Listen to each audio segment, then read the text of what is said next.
கோவை மாவட்டம் காரமடை ஒன்றியத்துக்கு உட்பட்ட இலுப்பநத்தம் ஊராட்சியில் தனியாருக்கு சொந்தமான காளான் உர தொழிற்சாலை செயல்பட்டு வருகிறது. உரம் தயாரிக்க மூலப்பொருட்களை மக்க வைக்கும்போது அதிலிருந்து வெளிவரும் துர்நாற்றத்தால் சுவாச பிரச்சினை ஏற்படுவதாக பொதுமக்கள் கடந்த ஓராண்டாக அதிகாரிகளிடம் புகார் தெரிவித்து வருகின்றனர். காளான் பண்ண பக்கத்தில் இருக்குங்க, குழந்தையெல்லாம் வச்சுருக்குறேங்க. ரொம்ப ரொம்ப பாதிப்புங்க. குரோநாத்தை அதிகமாக அடிக்குதுங்க. குழந்தைக்கு அப்பப்போ சரியில்லாமல் போகுதுங்க. எங்களால் இருக்க முடியாதுங்க. சாப்பிடாமல் இருந்தால் இருக்கலாங்க.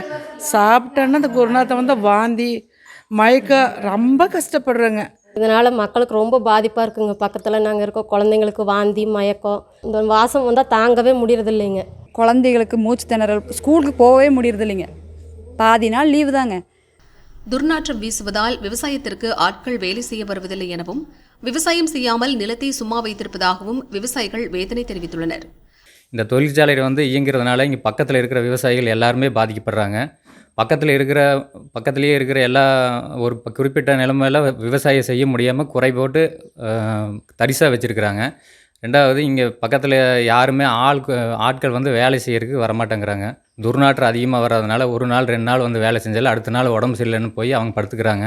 அந்த ஒரு காரணத்தினால இங்கே வந்து யாருமே விவசாயம் பண்ணுறதுக்கு, விவசாயத்துக்கு ஒத்துழைப்பாக எந்த ஆளும் கிடைக்க மாட்டேங்குதுங்க. வெளியிலிருந்து யாரும் இந்த நம்ம வேலைக்கு பூ எடுக்கிறக்கோ களை வெட்டுறக்கோ யாருமே இங்கே வரமாட்டேங்கிறாங்க. இதனால் ரொம்ப விவசாயம் வந்து பாதிக்கப்படுதுங்க. அதே மாதிரி நிலத்தடி நீரும் இன்னும் இப்போ கெட்டுறது கூட இன்னும் வருங்காலத்தில் ரொம்பவுமே கெட்டுறதுக்கான வாய்ப்புகள் அதிகமாக இருக்குங்க. விவசாயத்துக்கு பலத்த சேதம் இருக்குங்க. நிலத்தடி நீர் பாதிக்குதுங்க. தண்ணி ரொம்ப இதாகிடுச்சுங்க, குடிக்க முடியாது. ரெண்டாவது, எதுவுமே பண்ண முடியாது. எந்த இதுவும் வெள்ளாமே வராதுங்க. அந்தளவுக்கு தான் தண்ணி மாசு கட்டுப்பாடு இருக்குது. தோட்டம் குறப்படுற தோட்டம் உழுவுற கொலை இல்லாமல் 4 வருஷமாக இந்த வாசத்தினால ஒரு அப்புறம் பொம்பளைக்கு சரியாக போய் போடணும். இல்லை பாட்டில் குடிச்சு போட்டு வந்த பாட்டில் வந்து அந்த இந்த பக்கம் எறிகிறாங்க. அவங்க குடிக்கிறது அங்கே, பாட்டில் போடுறது நம்ம பூமியில், நம்ம தோட்டத்தில் பாருங்கள் பாட்டில் எரிஞ்சு கிடக்குது. அந்த கிணறு என்ன இருக்குதுன்னு போய் பாருங்கள். இந்த இவனால் நம்ம கிணறு கெட்டு போச்சு, இது கெட்டு போச்சு. ஆனால் அதிகாரிகள் இதற்கு ஊராட்சி மன்ற தலைவர் தான் பொறுப்பு என்று கூறுகின்றனர். இலுப்பநத்தம் ஊராட்சி மன்ற தலைவர் ரங்கசாமியிடம் பேசிய போது அவர் பதிலளிக்க மறுத்துவிட்டார். 2 மாதத்துக்கு முன்னாடி ரொம்ப நாத்தமாக இருக்குது. தாசில்தார் அம்மா நாங்கள் ரோட்டில் நின்று இதை பண்ணிகிட்டு இருந்தோம். ஏன் இப்படி பண்ணுறீங்க, எங்களால் நாத்தம் பொறுக்க முடியல அப்படின்னு சொன்னதுக்கு, அப்படி தான் நாத்தம் வரும்னு சொல்லிட்டாங்க. திருப்பி போய் ரோட்டில் போய் நின்று நாங்கள் லாரியை மறைச்சி ஒரு போராட்டம் பண்ணோம். அந்த போராட்டம் பண்ணதுக்கு நான் இனிமேல் ஓட்ட மாட்டாங்க அப்படின்னு சொல்லிட்டாங்க. சரின்னு சொல்லி நாங்கள் போயிட்டோம். மறுநாள் காலை அது ஞாயிற்றுக்கிழமை திரும்பவும் அவங்க நடத்துனாங்க. அதனால் நாங்கள் போய் ஏன் இப்படி பண்ணுறீங்கன்னு கேள்வி கேட்க ரோட்டில் நின்றுட்டு இருந்தவங்கள ஊராட்சி மன்ற தலைவரும் துணைத் தலைவரும் வந்தாங்க. வந்து பார்த்துட்டு இவங்க அவங்களே தான் நாங்கள் பல்லவரியை தூர்வாடுறோம், அதை தாண்டி தான் அவங்க இடத்துக்கு போகணும், இப்போதைக்கு அவங்கள நாங்கள் ஸ்டாப் பண்ணுறதுக்கு எங்களால், நாங்கள் எவ்வளோ சொல்லியும் அவங்க நிறுத்த மாட்டேங்கிறாங்க, நாங்கள் பல்லவரியை தூர்வாடுறோம் அப்படின்னு சொல்லி ஊராட்சி மன்றம் தான் அதை தோண்டுச்சு. அதை அங்கே வேலை செய்கிற ஆட்கள் என்ன பண்ணிட்டாங்க, வெளியூர்லேருந்து ஆட்களை கூட்டிகிட்டு ஊருக்குள்ளே எங்களுக்கும் அவங்களுக்கும் பகையை ஏற்படுத்துகிற மாதிரி பண்ணிட்டாங்க.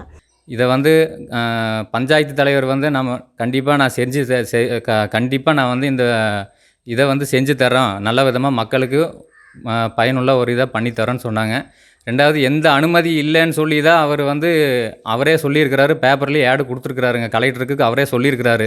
இந்த விபி அக்ரோ ஃபார்ம் அதாவது இந்த தொழிற்சாலை எந்த ஒரு அனுமதி இல்லாமல் தான் இயங்கிட்டு இருக்குன்னு சொல்கிறது அவரே சொல்லியிருக்கிறாருங்க, பேட்டியும் கொடுத்துருக்குறாருங்க. அப்புறம் ரெண்டாவது, இப்போ அவங்களுக்கு ரொம்ப உறுதுணையாக பண்ணி கொடுத்துருக்குறாருங்க. அவர் பண்ணி கொடுத்ததுனால தான் இப்போ பொதுமக்கள் மேலே எல்லாமே அதாவது கேஸ் போடுற அளவுக்கு அவரை வளர்த்தி விட்டுருக்குறாருங்க. பிடிஓ கிட்டே போனோங்க.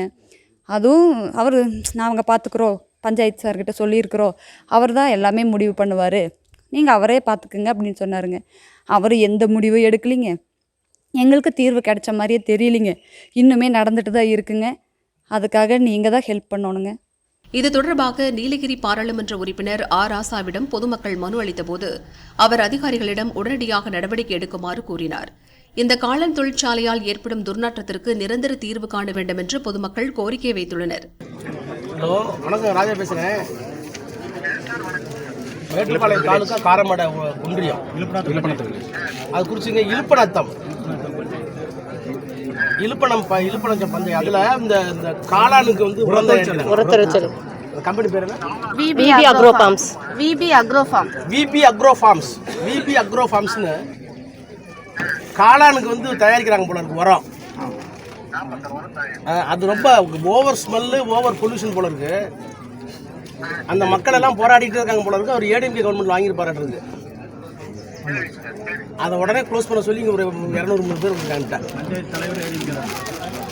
கொஞ்சம் உங்கள் ஆஃபீஸில் விட்டு விசிட் பண்ணி என்வரான்மெண்ட் அசஸ்மெண்ட் எடுத்துக்கிட்டு என்ன ஆக்ஷன் எடுத்துக்காங்க.